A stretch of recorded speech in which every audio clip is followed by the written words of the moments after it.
Hello everyone, today we're talking about my trip to Bath.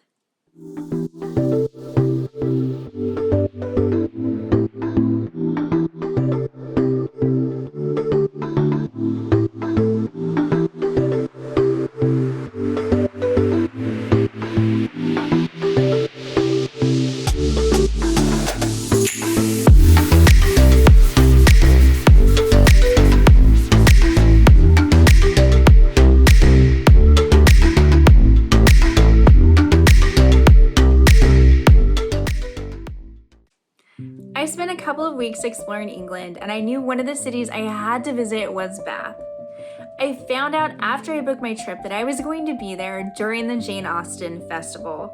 I am a huge Jane Austen fan, so that was such exciting news for me, and I knew that I had to go to the festival as well. Because I'd never been to Bath before, I wanted to experience the city without the festival, so I decided to visit on 2 different days. My first day was a couple of days before the festival started, and then I went back again for the first day of the festival. The city of Bath is a Unesco World Heritage Site located in the southwest corner of England. It's only about an hour and a half train ride from London, and it took me about an hour to get here from where I'm staying in Painswick. Parking in the center of Bath is extremely limited, so it's a great idea to take advantage of the several park and ride options if you're driving. I used the Lansdowne Park and Ride, and it was just £3.60 for all-day parking and a return trip on the bus. The bus drops you right in the center. The first thing I had on my agenda was a walking tour. The city of Bath offers completely free walking tours put on by volunteers called the Mayor's Guides. There's a couple different walks you can do depending on what day and what time of year you're there. I was there on a Thursday in summertime, so I did the Pulteney Estates walk first. This tour takes you to the quieter side of Bath, across the Pulteney Bridge and down Great Pulteney Street. Our guide, Adrian, was so knowledgeable. He taught us so many things about Bath I would have never known.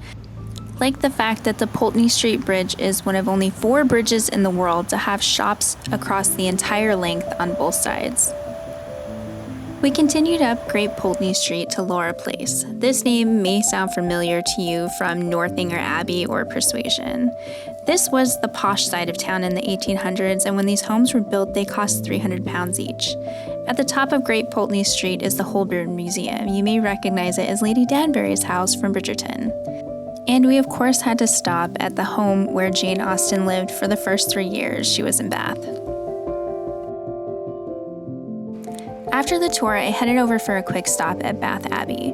The entrance fee to the Abbey is £7.50, and it's good for all day. The Abbey is an amazing example of Gothic architecture. It's most well known for its fanned ceilings and stained glass windows. I always make it a point to visit churches in Europe because they're so full of history. This abbey dates back to the year 676, when a Christian convent was founded on the land. I met up with the tour group for my second walking tour of the day, which would take us to the more popular side of Bath. We started with the Therme Spa, where you can still visit, and I'll be visiting later in the day, and moved on to the Royal Theatre. This is the entrance that people would have used in the 1800s. You may notice on some of the buildings that the windows are blocked off with concrete. This was due to a window tax. In order to save money, people blocked out their windows.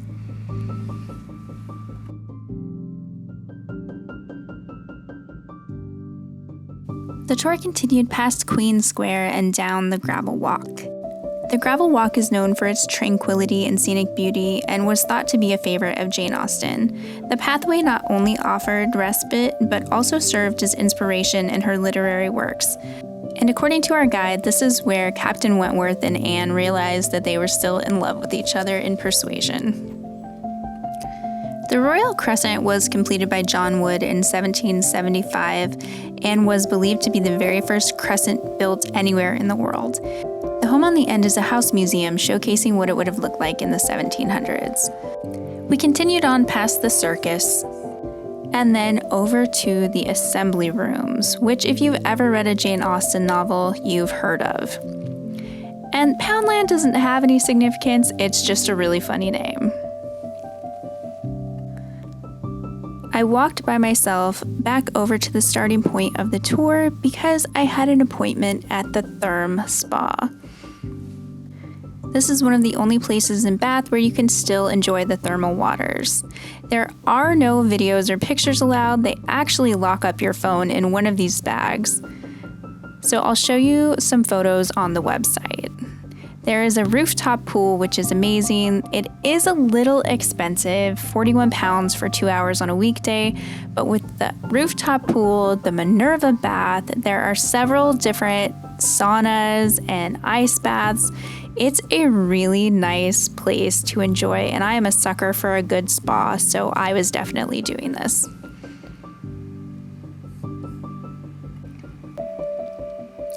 After the spa, I headed over to the bus and back to my car to rest before another big adventure the next day.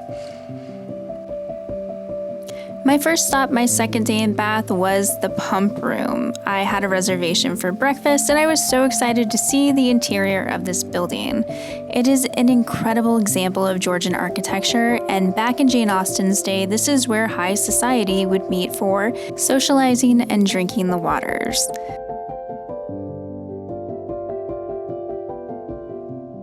There's a full breakfast and brunch menu, but I opted for the morning bakery, which consisted of a latte and choice of a baked good. I went with the Bath bun because where else can you ever try that? After enjoying my breakfast, I of course had to go and sample the waters.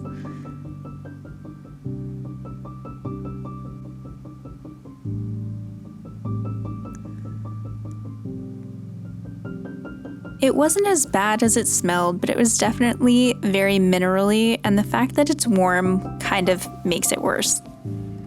But it really wasn't that bad, and it's supposed to be very healing. If you want to taste the waters, but you don't want to have breakfast at the Pump Room, you can enter through the back way and just go in to sample the waters for free. Next, I headed over to Great Pulteney Street for the Grand Regency Costumed Promenade. This is the official start to the Jane Austen Festival. Anybody can join. If you're dressed in Regency attire, you just have to register online ahead of time, and I believe it costs £15. I was dressed in Regency attire, but I wanted to watch the promenade instead of participate in it. And honestly, my Regency garb only lasted a couple of hours before I had to change. Somebody handed me this adorable invitation to a Bridgerton type ball. I didn't go to it, but I kept it as a souvenir. I had to leave the promenade a little early because I had a timed entry over at the Roman Baths Museum. You get an audio guide with your entry, which is super helpful because there's so much interesting information in the audio guide. And I was so excited to see that one of my very favorite authors, Bill Bryson, does a narration on the audio guide. The Roman baths are one of the main reasons that the city of Bath was named a UNESCO World Heritage Site.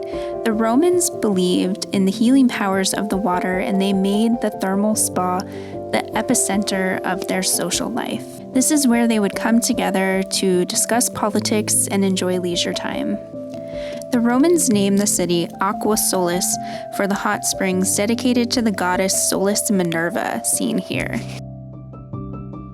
Today, visitors can explore the temple, artifacts, and even taste the mineral-rich waters. The museum portion of the baths was way better than I was expecting. It was so cool to see all the artifacts and learn all the history of the Romans that was on display. I spent a lot longer in here than I anticipated. In the 1800s, the baths had a resurgence in popularity. People started coming to the waters again for their healing properties. The Roman baths are no longer used for bathing due to preservation efforts and historical significance. The water quality has changed over time, making it unsuitable for modern bathing. Additionally, the site is now a protected historical monument, which allows visitors to learn about history rather than use it for bathing purposes. If you want to swim in the waters, I highly recommend the Therm bath that I visited yesterday. It is the same thermal waters, but a lot cleaner. There is thermal mineral water available to sample in the Roman baths as well, so I had to try it to see if it was any different. Honestly, I think it was pretty much the same. It was a little bit warmer than what I got in the pump room though. And if you want to know what's in the water, here is a list of all of the minerals in the water here and in the pump room.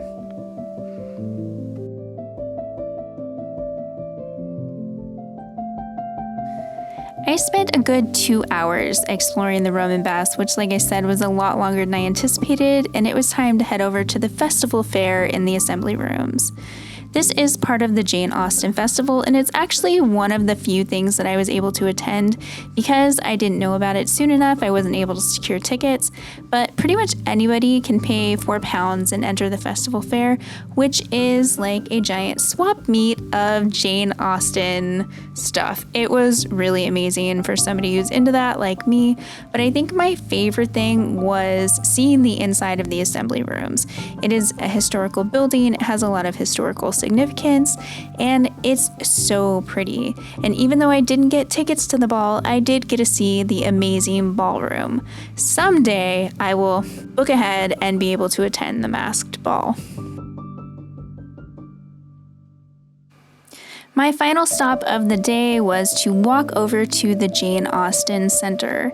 I did book my ticket in advance, so I had a timed entry, and I was so excited to learn more about one of my favorite authors.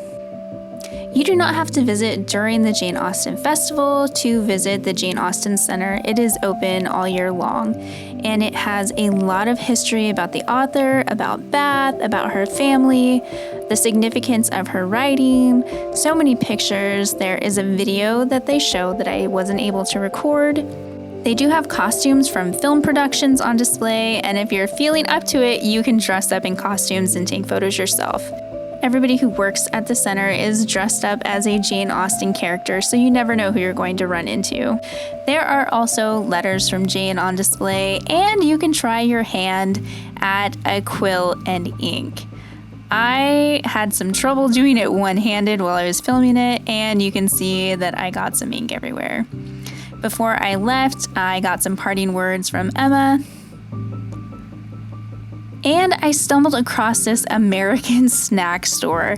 It is hilarious that this is stuff that you just normally find in America, but it's novelty in the UK. I made my way over to the bus and headed back to my car, and that was the end of my Bath adventure.